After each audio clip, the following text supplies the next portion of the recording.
Hospital Secunderabad సుఖీభవకు తిరిగి స్వాగతం. ఇప్పుడు కిమ్స్ హాస్పిటల్ సికింద్రాబాద్ సమర్పించు హెల్త్ న్యూస్ మీకోసం. క్యాన్సర్ కణాలను నిర్మూలించే అద్భుత ఔషధాన్ని కాలిఫోర్నియా విశ్వవిద్యాలయానికి చెందిన పరిశోధకులు రూపొందించారు. KG5గా పిలుస్తోన్న ఈ మందు సాయంతో క్యాన్సర్ కణాలను పూర్తి స్థాయిలో నిర్మూలించవచ్చని చెబుతున్నారు.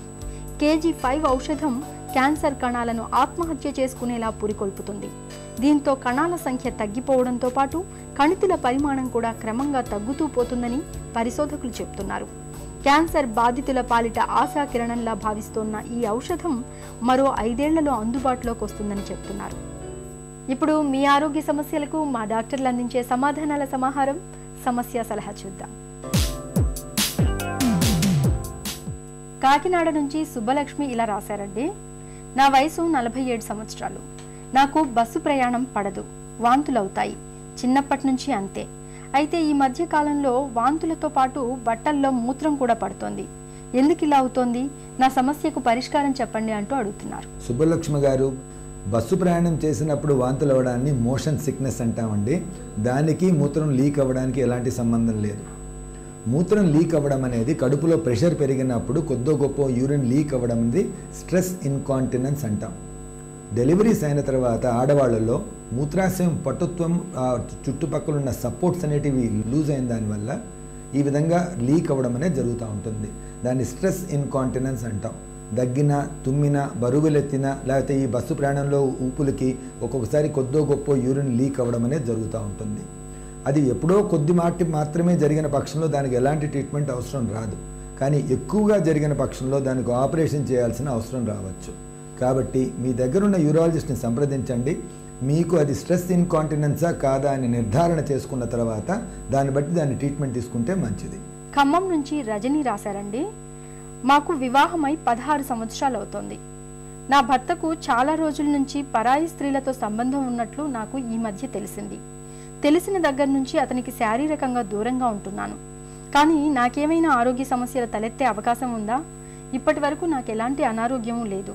నా ఆరోగ్యాన్ని, నా భర్త ఆరోగ్యాన్ని కాపాడుకోవడానికి నేనేం చేయాలి చెప్పండి అంటూ రాశారు. రజని గారు, మీ భర్తకి పరాయి స్త్రీలతో సంబంధం ఉందని రాశారమ్మా. మొట్టమొదట ఎందువలన ఈ సంబంధాలు పెట్టుకుంటున్నారు? మీ ఇద్దరి మధ్యలో శారీరక సంబంధాల్లో ఏమన్నా లోపాలు ఉన్నాయా, లేకపోతే ఆయనకి అలవాటైపోయి ఇలా చేస్తున్నాడా అన్నది తప్పకుండా కనుక్కోవలసిన విషయము. ఇంతే కాకుండాను ఆయనకి కౌన్సిలింగ్ చాలా అవసరం అండి. ఎందుకంటే పరాయి స్త్రీలతో సంబంధం పెట్టుకుంటే వచ్చే జబ్బులు ఆయనకి చాలా కష్టాలు కలగవచ్చు, ఆయన నుంచి మీకు కూడా వచ్చే అవకాశాలు ఉంటాయండి. మీకు కనుక ఇది తప్పకుండా ఈయన చేస్తున్నాడు ఇలాంటి పనులు, చెప్పిన సలహాలు పాటించటం లేదు అని అనుకున్నప్పుడు ఆయన కండోమ్ వాడకపోతే మీరు దగ్గరగా రానియకుండా ఉంటే మీకు మంచిదండి. ఆయన కండోమ్ వాడితే మీకు ఈ జబ్బులు వచ్చే అవకాశాలు చాలా తగ్గిపోతాయి. HIV, HBsAg అంటే జాండీస్కి సంబంధించింది ఒకటి, అలాగే HCV అన్న జబ్బులు కూడాను ఇవన్నీ లైంగికపరమైన సంబంధాలతో వస్తాయండి. ఇవి చాలా డేంజరస్ జబ్బులు. వీటికి ట్రీట్మెంట్ లేదండి. HIV కన్నా ట్రీట్మెంట్ ఉంది, కానీ HCVకి HBsAg కొంచెం కష్టం అండి. HCV వస్తే కనుక లివర్లో క్యాన్సర్ వచ్చే అవకాశాలు చాలా ఎక్కువగా ఉంటాయి. ఇది చాలా కష్టమైనటువంటి జబ్బు అండి. కాబట్టి ఇవన్నీ కూడా ఆయనకి మనం విమర్శి విశదీకరించి చెప్తే కనుక ఆయన ఈ అలవాట్లు తప్పకుండా మానేస్తారండి.